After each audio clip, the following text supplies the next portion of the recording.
पश्चिम बंगाल की सियासत में एक ऐसा राजनीतिक भूचाल आ गया है जिसका असर सिर्फ तृणमूल कांग्रेस तक सीमित नहीं रहेगा, बल्कि संसद के अंदर सत्ता के हालिया समीकरण पर भी पड़ सकता है। लोकसभा स्पीकर ओम बिरला द्वारा टीएमसी के 20 बागी नेताओं को दिए गए नोटिस से बीजेपी को भारी नुकसान हो सकता है। क्या बागी सांसदों को ओम बिरला के दफ्तर से दिया गया नोटिस बिरला का यू टर्न है या फिर बीजेपी पर बुरे दिनों का कोई साया? बीजेपी के समर्थक और खासतौर से अनभक्त इस वीडियो को धैर्य और सकारात्मक दृष्टि से आखिर तक जरूर देखें तो उनको शायद मजा आने वाला है। दोस्तों आदाब, मैं आपका मेजबान अली आदिल खान और आप देख रहे हैं टाइम्स ऑफ पीडिया चैनल। दरअसल लोकसभा में टीएमसी के 20 बागी सांसदों को स्पीकर ओम बिरला की तरफ से नोटिस जारी किया गया है। इन सांसदों ने वेस्ट बंगाल में पार्टी की हार के बाद जून में टीएमसी छोड़कर एनडीए घटक की बहुत छोटी party nationalist citizen party of India यानी एनसीपीआई के साथ जाने और एनडीए को समर्थन देने का ऐलान किया था। यानी दूसरे अल्फाज में कहें तो बीजेपी का हाथ थामने की तरफ एक कदम बढ़ाया था। इसके बाद कई सवाल पैदा हो रहे हैं कि क्या इन सांसदों की लोकसभा सदस्यता चली जाएगी? इस पूरे घटनाक्रम से बीजेपी को क्या फायदा होगा? और सबसे बड़ा सवाल, क्या स्पीकर ने यह कार्रवाई बीजेपी के दबाव में की है या फिर सुप्रीम कोर्ट के फैसले के दबाव में?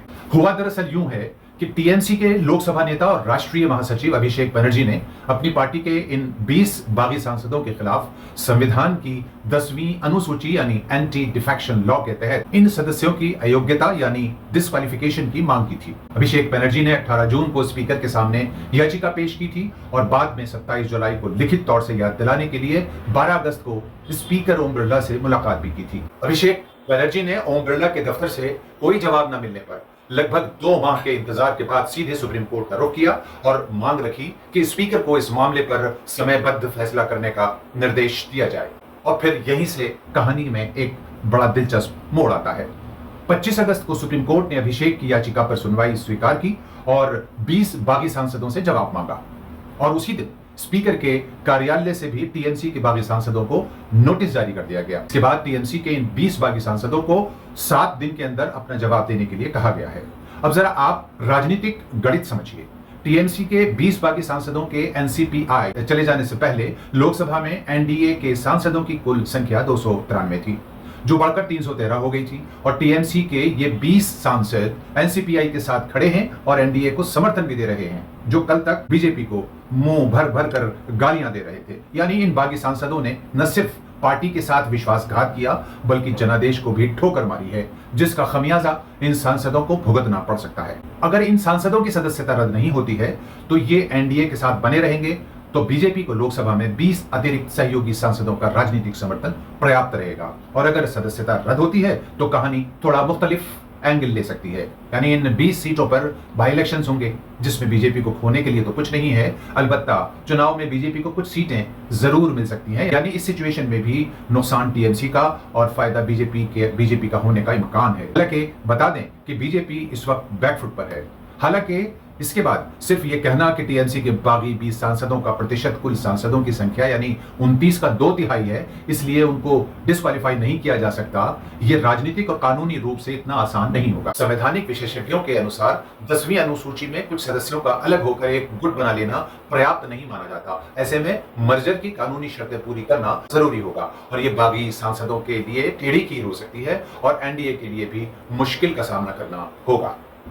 चर्चा यह है कि स्पीकर ने किसके कहने पर 20 बागी सांसदों को नोटिस दिया है। भले ही उपलब्ध रिकॉर्ड में ऐसा कोई प्रमाण नहीं मिलता कि बीजेपी ने स्पीकर को नोटिस जारी करने का आदेश दिया होगा, लेकिन ओम बिरला के लोकसभा कार्यकाल में उनकी भावभंगिमा और काम करने के तरीके से इसके प्रमाण मिलते रहे हैं कि उनका झुकाव अक्सर अपनी पार्टी के सदस्यों की तरफ ही रहा है और पार्टी की तरफ रहा है। अभिषेक बनर्जी की याचिका पर बागी सांसदों को लोकसभा स्पीकर की तरफ से नोटिस दिया जाना फिलहाल औपचारिकता भरी ही दिखाई देता है, किंतु सुप्रीम कोर्ट से आप एक उम्मीद रख सकते हैं कि कुछ न्याय संगत होगा। सवाल ये भी उठ रहे हैं कि ये पूरा मामला जून से स्पीकर के पास था, फिर जुलाई में रिमाइंडर दिया गया, फिर 12 अगस्त को मुलाकात हुई, तो कार्रवाई अगस्त के अंत तक किसके कहने पर टाली गई? और जब सुप्रीम कोर्ट ने इस मामले में हस्तक्षेप करते हुए सुनवाई की, तब लोकसभा स्पीकर ने भी आनन फानन में टीएमसी के 20 बागी सांसदों को नोटिस जारी कर दिया।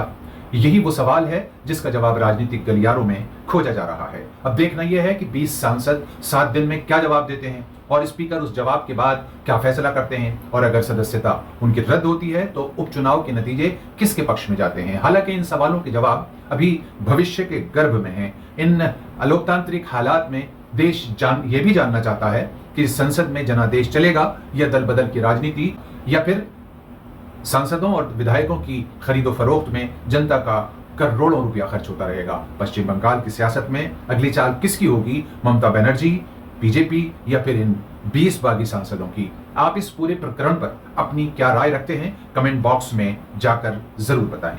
अपने मेजबान अली आदिल खान को दीजिए इजाजत। मेरा भारत जिंदाबाद।